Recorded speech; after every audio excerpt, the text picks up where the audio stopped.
Welcome to my May 2023 Series 4 and 5 tier list update for Marvel Snap. These are the cards that you're going to be using your valuable collector's tokens resources on. So after having a chance to play with all of these and parse some data on them, I'll be giving you my opinion on where all of these most expensive cards in Marvel Snap stand in terms of the metagame to hopefully give you a good idea on the best way to use your valuable resources. Let's get right to it, shall we? When min-maxing your collector's token usage, the number one thing to be aware of is definitely not only which cards are perpetually Series 5 here in Thanos, Galactus, and Kang, but also which cards are going to be scheduled to be becoming cheaper on the following patch cycle. Typically, Marvel Snap has been patching the game every 4 weeks, which would make our next set of series downgrades happening on Tuesday, May 16th, if all goes according to plan. Nimrod, Master Mold, Teenage Warhead will be entering Series 4, and Silver Surfer, Darkhawk, Null, and Sentry will be entering Series 3.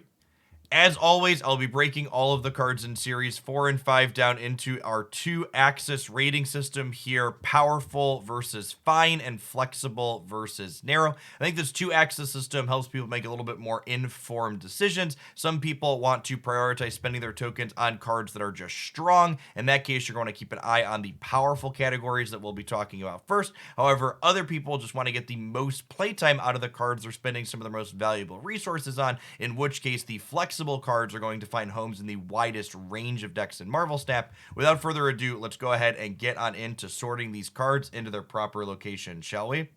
I promise my rating of Jeff the Baby Landshark is only somewhat biased by the fact that this card has an excellent name. In my opinion, Jeff is in contention for being one of the best 2-drops in Marvel Snap currently. This card and its ability to get into any location without restriction helps you mitigate location variance that a lot of decks can suffer from. It's a card that has counterplay to opposing things like Professor X or Spider-Man. It's a card that can have express synergy with your own cards like Kraven or Angela or Miles Morales. I think Jeff does a lot, and it's an excellent addition to any Marvel Snap collection that will get a lot of usage if you pick him up. Darkhawk remains one of the best 4 energy stat sticks you can play in Marvel Snap, getting larger for every card in your opponent's deck. Things like Korg, Black Widow, Rock Slide, Beast picking these back up, making it quite large in the average game when you're building your deck around him a little bit. Keep in mind, Darkhawk is going to be downgrading to Series 3, becoming essentially free later on in May. That being said, if you're not willing to wait for that and you haven't picked it up yet, I think you'll definitely get a lot of play out of Darkhawk still. Zabu is going to be remaining inside of Series 4 for another month and a half yet. It's a pretty unique card that's not really replaceable in any of the decks that are playing it, making your 4 energy cards cheaper. There's also a variety of different decks that Zabu can be played in because there's such a diverse range of 4 energy cards in Marvel Snap. It can make cards like Darkhawk cheaper, but it can also work really well with tech cards like Enchantress and Shang-Chi. Zabu's definitely a card that if you end up picking it up or opening it, you're probably going to find plenty of places to play with it in your collection. As we move on to the narrow and powerful category, Hitmonkey is like the one card that could kind of float in between, I think, flexible and narrow. Hitmonkey decks tend to have some similar overlap, typically playing cards like Mysterio and Beast, but the details past those core 3 cards can differ a good bit Hitmonkey to Hitmonkey deck.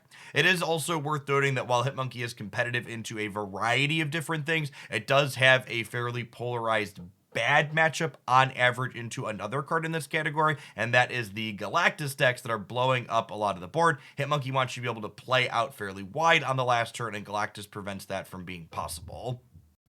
Speaking of Galactus, I think it's probably safe to say that with Sandman getting nerfed in the most recent over-the-air update, it is public enemy number 1. That being said, despite being a powerful combo card that a lot of people are preparing for, the cube rate and play rate of this deck are still both pretty high on the untapped.gg data, and I think that makes it a reasonable card to pick up if you can stomach its playstyle.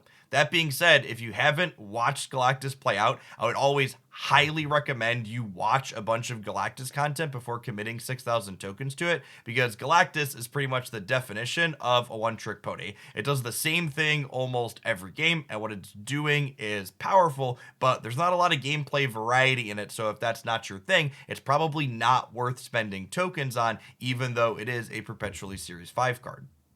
Silver Surfer has settled into a very reasonable spot in the Marvel stat metagame overall. Making all of your 3 cost cards plus 2 stats means that this 3 energy play is still often generating 6, 8, or even 10 points worth of stats when you play it out, which is far above rate. And the 3 energy cards in Marvel Snap, including things like Killmonger and Juggernaut and Cosmo and Polaris, gives you such this incredible range of disruptive elements that you get a deck that tends to be pretty dynamic and fun to play, while also giving you a range of different tech cards that you can swap out for different matchups depending on what you are looking to beat.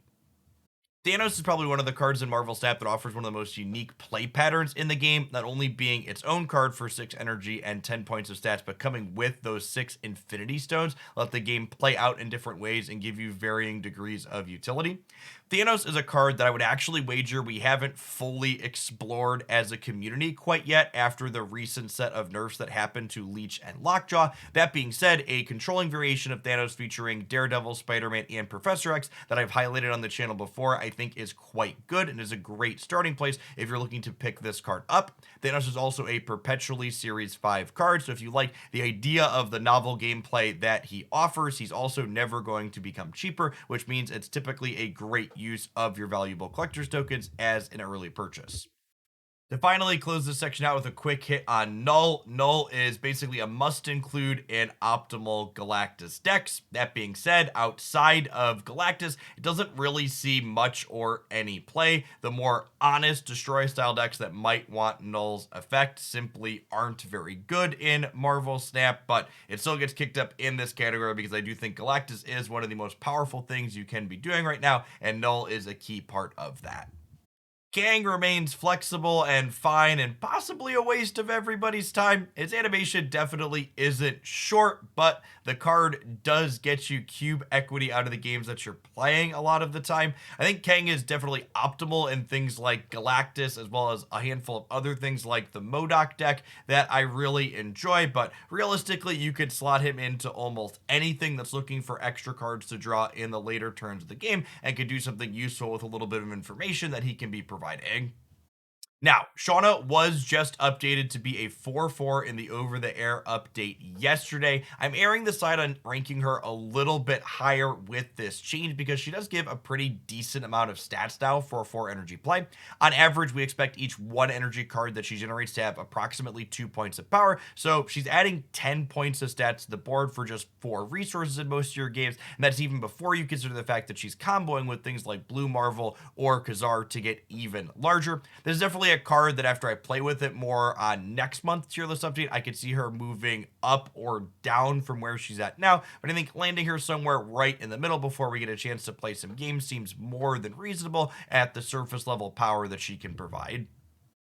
Stegron is a card that I've been pretty impressed with overall. Being able to move your opponent's cards around in Marvel Snap can be quite powerful. It allows you to interact with Galactus, which is one of the more common and powerful decks in the format right now. It can also serve as an enabler for other cards you might be playing, such as Lizard or Miles Morales. I don't think Stegron is a make or break card in any of the decks that are playing him, which is why he's only in the fine category for power level, but I do think he's an excellent pickup / addition to a variety of different decks that will be happy to have him. Moving on to our narrow and fine category, Shadow King is finding itself not in the pits of a tier list for the first time ever. Shadow King has been updated to being a 3 energy, 3 power card, which under the right circumstance, I think is quite good for his ability to reset these stats of something back to base level. That being said, Shuri is no longer a big metagame force, and I don't think Shadow King is excellent into any of the known top meta decks at the moment, so I've got it here in the narrow category. It's definitely a tech card to keep on your mind that you won't be too unhappy to have if the right situation arises as the metagame shifts.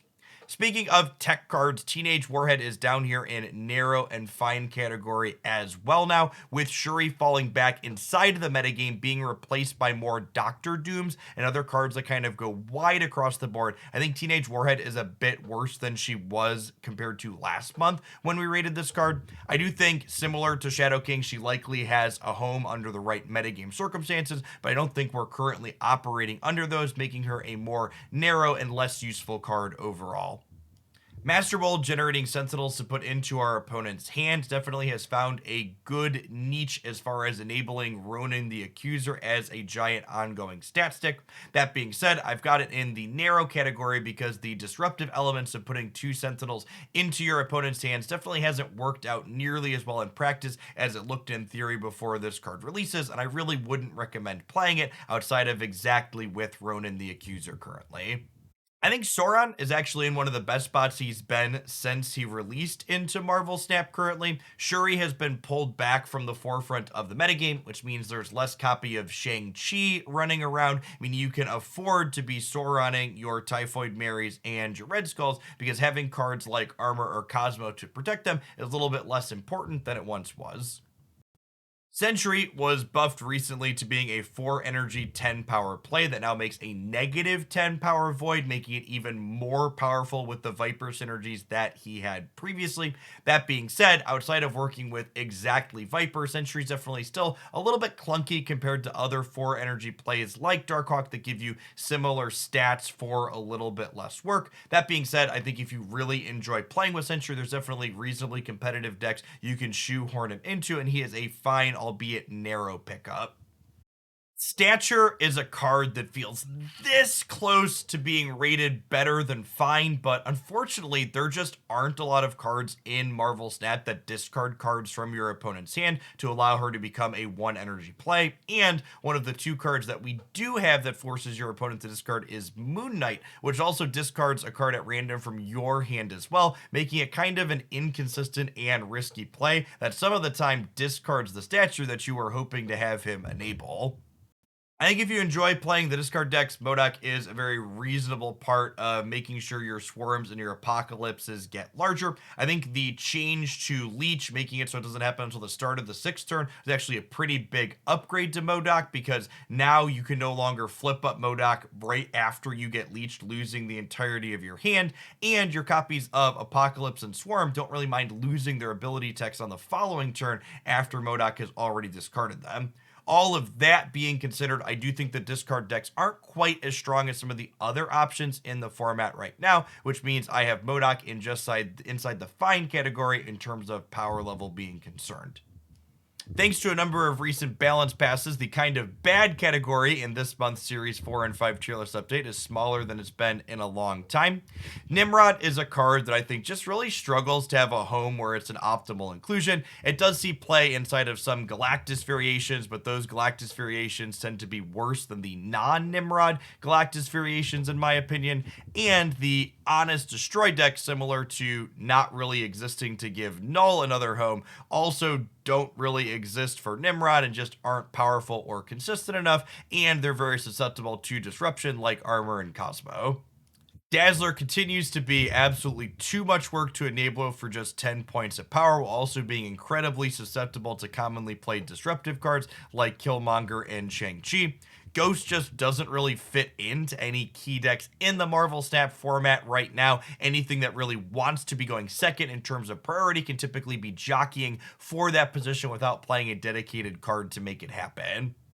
Finally, Snowguard, while being one of the most fantastic pieces of art in Marvel Snap, just doesn't impact enough locations meaningfully to be a card that you want to consider playing, and the fact that she flips back and forth between her bear and her hawk mode each turn means that even when there is a location that you want to interact with, there's no guarantee that you're actually going to be able to interact with it in the way that you want to on the turn that you need to. One quick thing to note that some of you might have noticed is that Kitty Pryde is absent from the tier list today. She is currently still disabled inside the Marvel Snap client due to the bugs that she was creating. And when she returns to the client with the May 16th patch, they're going to be giving a free copy of her to everyone that hadn't purchased her, meaning that she's not a card you need to consider spending your tokens on because you're just going to have her to play with. At any rate, I appreciate everybody watching all the way through the end of the video. Be sure to snap that like button if you enjoyed my updated tier list for today, and let me know in the comments down below if you think I missed any of the cards that I rated. As always, hopefully see you back again real soon for some more excellent Snap content here on YouTube.